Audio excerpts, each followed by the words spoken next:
ক্লাবের লোক ক্লাবের গভর্নিং বডির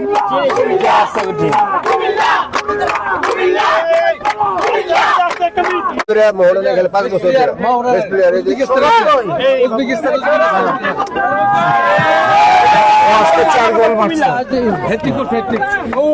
প্রিয় খেলোয়াড় বৃন্দ, আমি কিছুটা আবেগপ্রবণ।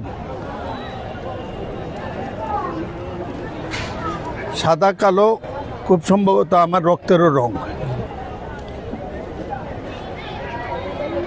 মাঠে খেলা দেখার সুযোগ হয় না, সেই খেলা নাইও,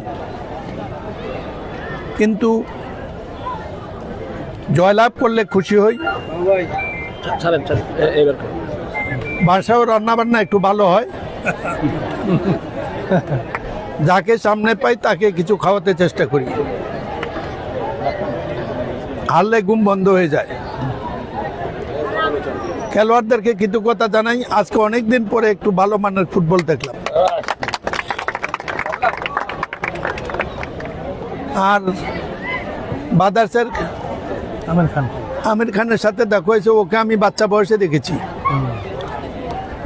এখন মোহামেডান কর্মকর্তা, ব্রাদার্সের কর্মকর্তা, ফেডারেশনের কর্মকর্তা। ব্রাদার্স, আবাহনী, মোহামেডান 3টা ফুটবলের 3 অঙ্গ।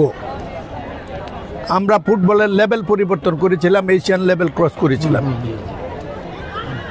সেই এমেকার কথা বলেন, নালজেকারের কথা বলেন, বিজন তেহেরির কথা বলেন, নাসের হাজাদির কথা বলেন, এগুলো এশিয়ান মানে বাংলাদেশে ফুটবলকে নিয়েছিল। আবাহনীতে কীর্তিমান ফুটবল খেলেছে, ব্রাদার্স ক্লাবেও খেলেছে। এই 3টি ক্লাবেরই পরবর্তী উত্থান আমাদের মতো 3 জন যুবকের হাতে।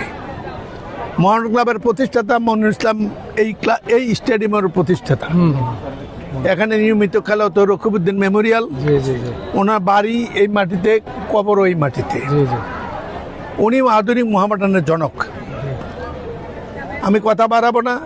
আমি আজকে যদি শুনতাম, তাই নিঃসন্দেহে মোহামেডানের খেলোয়াড়দেরকে আমার বাড়িতে এর আগে বহুবার আগে এসেছিল, নিজে আপ্যায়ন করতাম। ভবিষ্যতে কোনোদিন কারণকে বলবো, যদি কোনো কারণে মোহামেডান খেলতে আসে, আমি তাদেরকে একটু একবেলা খাওয়াতে চাই। খেলা খুব ভালো হয়েছে, ইনশাআল্লাহ। ধন্যবাদ।